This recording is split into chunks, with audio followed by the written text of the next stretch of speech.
Amigo cafeicultor, o sistema de poda safra zero você já conhece. E o sistema de poda safra sempre? Você sabe o que é? O cafeeiro é um arbusto e de tempos em tempos ele deve ser podado. Isso faz parte de uma boa e moderna cafeicultura. É muito importante saber qual poda fazer, mas é muito importante também a fazenda fazer um bom planejamento. Ela tem que sempre projetar o que vai ser podado pensando na colheita. No sistema safra zero, o cafeicultor colhe um ano, corta as plantas logo em seguida da colheita, colhe nada no outro ano, quer dizer, um ano 100, outro ano 0, por isso tem esse nome. Já o conceito safra sempre, o cafeicultor ele vai ter diversas situações de poda, algumas que vão receber poda ano sim, ano não, mas vai ter áreas que vão produzir 2, 3 ou mais safras seguidas. O sistema safra sempre, ele tem outras diferenças em relação ao safrazeiro, e é isso que nós vamos mostrar nesse episódio. Para isso, eu vim aqui na Fazenda da Serra, que fica entre os municípios Cabo Verde, Botelhos e Caconde, bem na divisa do estado, e vamos conversar com o experiente engenheiro agrônomo, cafeicultor Mário Ferrari. Ô Mário, uma satisfação estar aqui na Fazenda outra vez. Muito obrigado. Para mim também é uma grande satisfação receber você aqui mais uma vez. Eu trouxe o meu colega Mário Ferraz, então hoje nós estamos com os dois Mários aqui. Obrigado, Gui, é um prazer realmente estar aqui com o Xará. E o Luciano, que é o agrônomo aqui, que trabalha junto com o Mário, agrônomo da Cochupé aqui em Caconde, né, Luciano? Isso aí, obrigado pelo convite, Gui. Vamos falar um pouquinho desse manejo de poda, vamos falar um pouquinho de planejamento de poda nesse episódio. Nos acompanhe.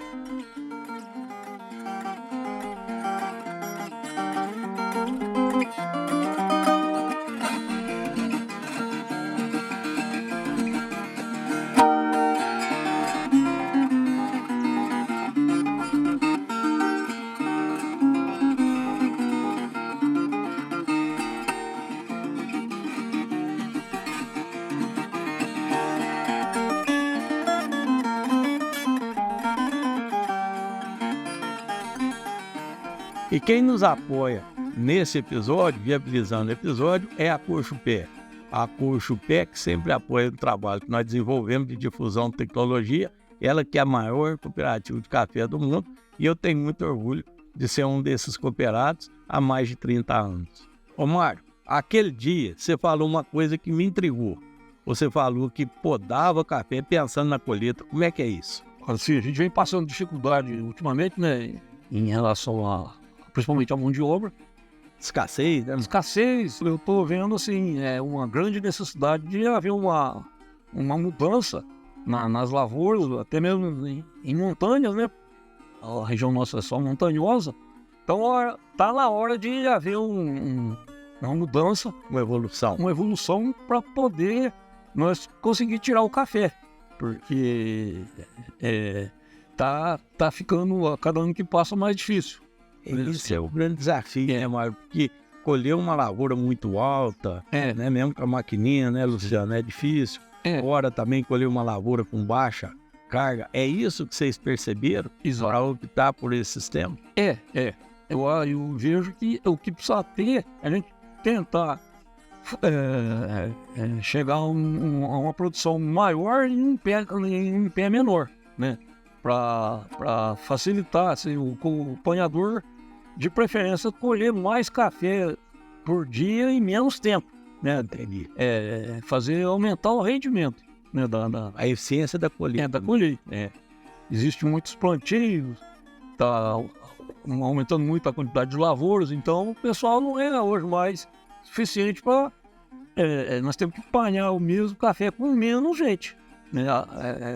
Desenvolver processos, meios, né, de tecnológico, poda, seja lá qual for, mas para aumentar esse rendimento.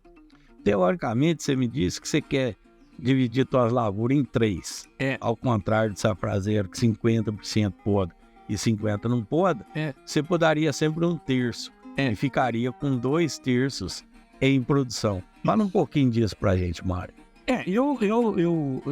Vendo a situação, né, a topografia, e eu vi que eu não estou tão importando tanto, talvez, pela quantidade de saca produzido, mas sim um volume talvez menor, mas com um retorno melhor de receita, porque só volume não resolve. Então, o esqueletamento adotado assim de meio a meio, eu vejo que ele é um pouco agressivo. Em certos casos, adotar o esqueletamento contínuo, por um período maior, as plantas vão perdendo resistência.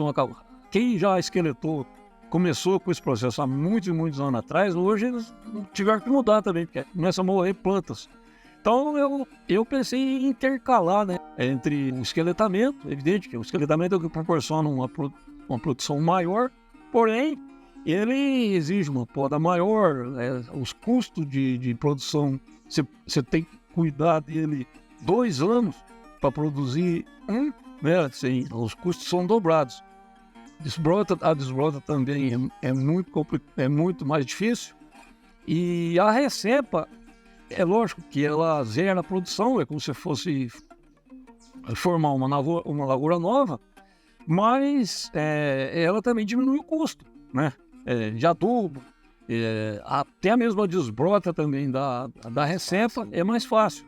E depois de 3 anos, por aí, de 3 anos acima, ela passa mais tempo em ascendência, né? Sem haver desbrota e sem nada. E ela tem mais safra seguida. E nós temos um outro agravante grande também hoje, que é o clima, né? Que às vezes a gente vê a parte aérea da planta, mas a gente não vê a raiz. Então a gente vai lá, esqueleta e dá tudo para trás, porque aí a planta não tem resistência. Então ela não pode ficar com uma safra só. Aí tem que tratar com todos os cuidados, né, Luciano? É isso aí. O que o Mário quis dizer, Gui, é a questão da quantidade de sacas. A gente está buscando produtividade por área, né, Mário? Claro, Por área. Atividade média, estabilidade Da área, isso aí. E um custo-benefício que traga rentabilidade para o produtor, né? Porque não adianta a gente produzir muito gastando-se muito, né? Então a gente tem que achar o ponto de equilíbrio para a gente conseguir produzir esse café de uma forma rentável para o produtor. Principalmente na nossa região, que é uma região que onera muito mão de obra, principalmente na colheita, né? Então a gente está tentando preparar essas lavouras para receber o boiador. Na verdade é isso. Vocês estão cortando, pensando na colheita. Sempre na colheita. Sempre na colheita. Eu acho que isso é muito bem-vindo, essa visita aqui, que vem corroborar o que a gente já vem falando há algum tempo, né? Não existe receita de bolo, né? Na realidade, quem manda na poda é a própria planta, né? Então não adianta eu querer fazer um esqueletamento numa planta que está, de certa maneira, esgotada, né? Precisaria de um tempo para se recompor, e após ela se recompor, o melhor corte provavelmente não seria o próprio esqueletamento. Provavelmente seria um decorte baixo, ou uma recepa alta, ou mesmo uma recepa mais elástica, né? Para realmente recuperar e renovar aquela lavoura. Porque o plantio numa área amorrada, montanhosa, ele é muito mais caro que um plantio numa área plana, né? E nós temos que saber disso e usar isso a nosso favor de certa forma. Porque se a gente quiser usar a mesma regra que se faz com a área plana, nós vamos destruir essa lavoura em muito pouco tempo. E essa ideia de não ter esse gesso, né? O que você chamou de receita de bolo, né? Não tem uma poda só, você tem um conjunto de podas que pode ser feito. Quais são as podas que vocês fazem mais aqui, Mário? Então, a poda mais mesmo seria a recepa, né? Porque na área montanhosa, bem íngreme, até mesmo o próprio tronco que corta, né, faz uma limpeza na haste, e os troncos são minerados do lado de baixo da rua, entre uma rua e outra, e até mesmo esses ramos eles servem depois com uma patamar ali para as pessoas andarem. Quer dizer, não há necessidade de entrar com maquinário nenhum para fazer esse tipo de coisa. Essa recepa, ela depois, ela vai produzir por quantos anos, Mário? Mais ou menos, em média? O catuai vai até mais longe, né? Mas aí 7, 8 anos aí, você só se o clima ajudar, ele é só produção em ascendência, né? E o decote?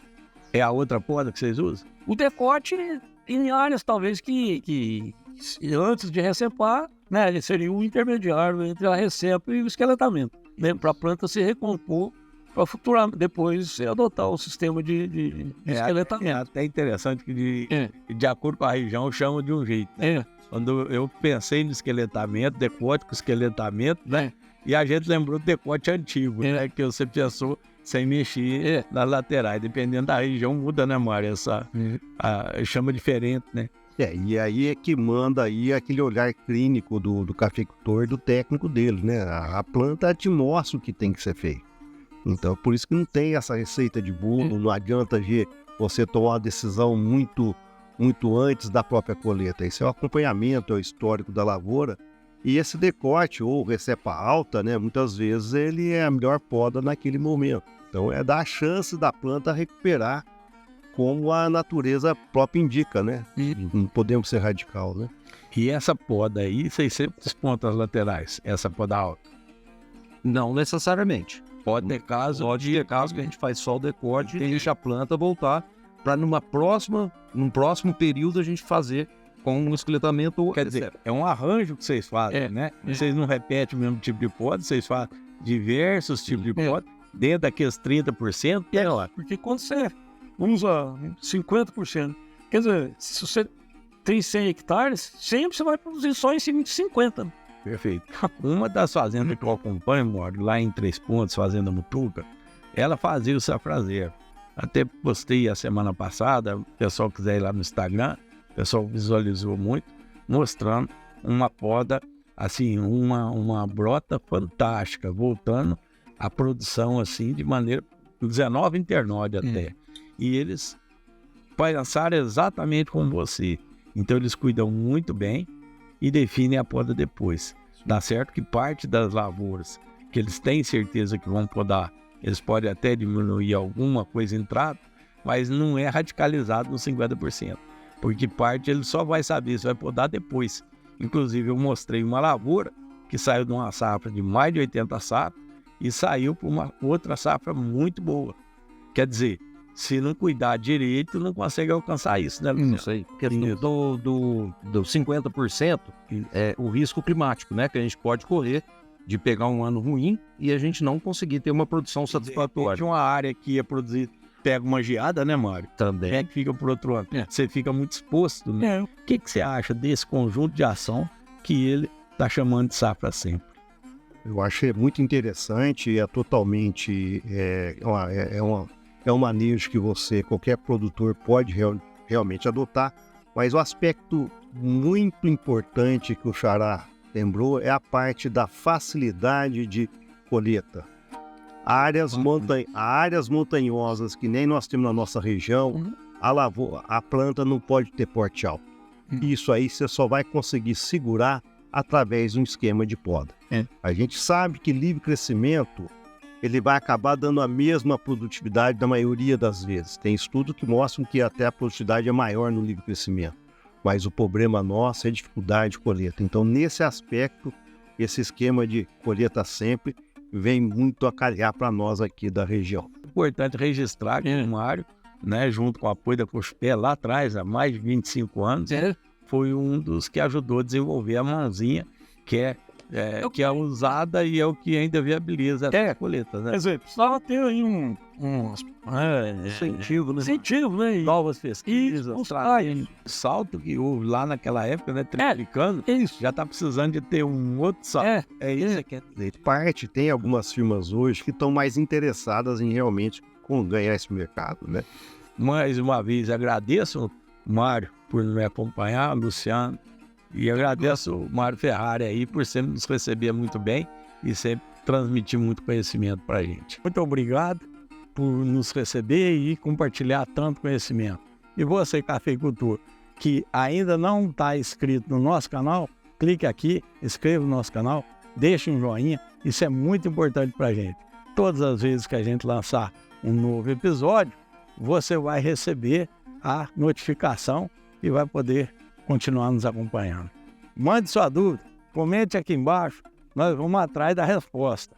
Muito obrigado você que nos acompanhou até o final, peço que continue nos acompanhando, até o próximo.